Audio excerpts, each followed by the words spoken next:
I'm going to show you two instruments of tyranny. The first is a gun, a symbol of force, violence, and destruction. This is not the best instrument of tyranny. This is the type of thing used by tyrants who are stupid, clumsy, and desperate.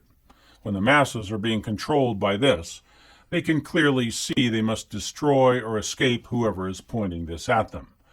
The smart tyrants use the other instrument of tyranny, paper. The paper on which is printed the auto registration you must show, the proof of insurance you must show, the tax form that you must file, the permit or license that you must pay for, the application you must fill out. Whether we realize it or not, we only submit to this because we are being threatened by this. What if we knew they did not have this? Would we do this? I wouldn't. When we do this, we are really reacting to this, tyranny.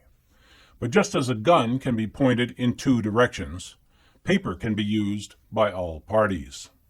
How can you use the power of paper? One way is something called an affidavit.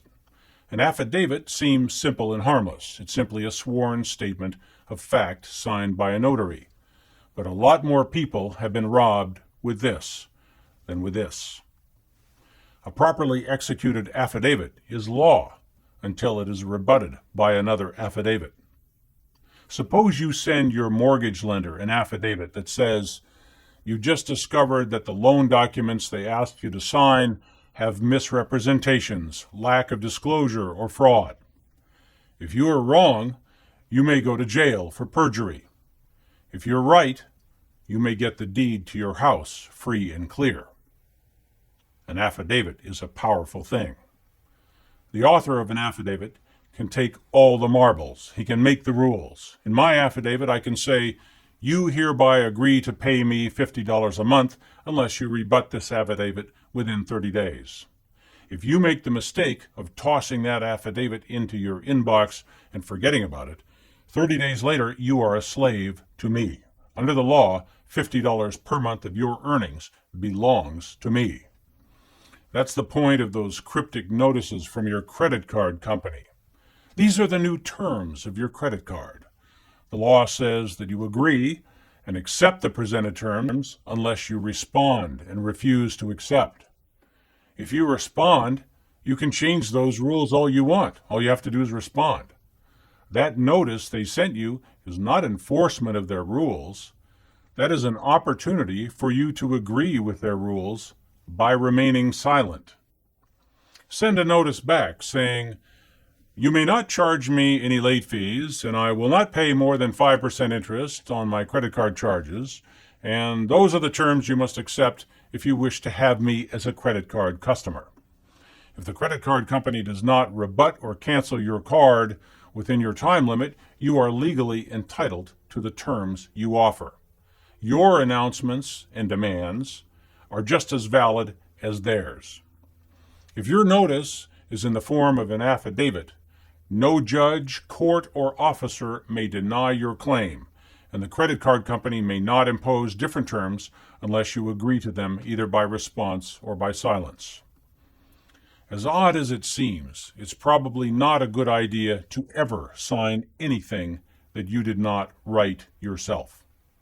If you write it, it benefits you. If they write it, it benefits them, and it probably costs you in a big way. An affidavit is not a complicated thing. Samples of them are easy to find. There's no particular layout that's required. Basically, it's a sworn statement of true and complete fact with a date and a notarized signature. If it affects another party, it must be presented to that party with a reasonable time for response. Large institutions are very good at sending notices, but they are not very good at reading and responding to notices they receive. That is not your problem. Institutional size and bureaucratic incompetence is not an excuse for anything. Send them the notice and hold them to the terms contained in that notice. If they refuse your terms, change the terms or walk away from the relationship. Just make sure that you always play by your rules, not theirs. That's what the Declaration of Independence is. our rules, not theirs. Just as tyranny comes in many forms, revolutions come in many forms. We can have a nice, nonviolent revolution. We can even do it all through the mail if we borrow a trick that institutions use against us. If this is used more effectively, then nobody will have to use this. But don't do it if you don't know what you're doing. Paper can be dangerous.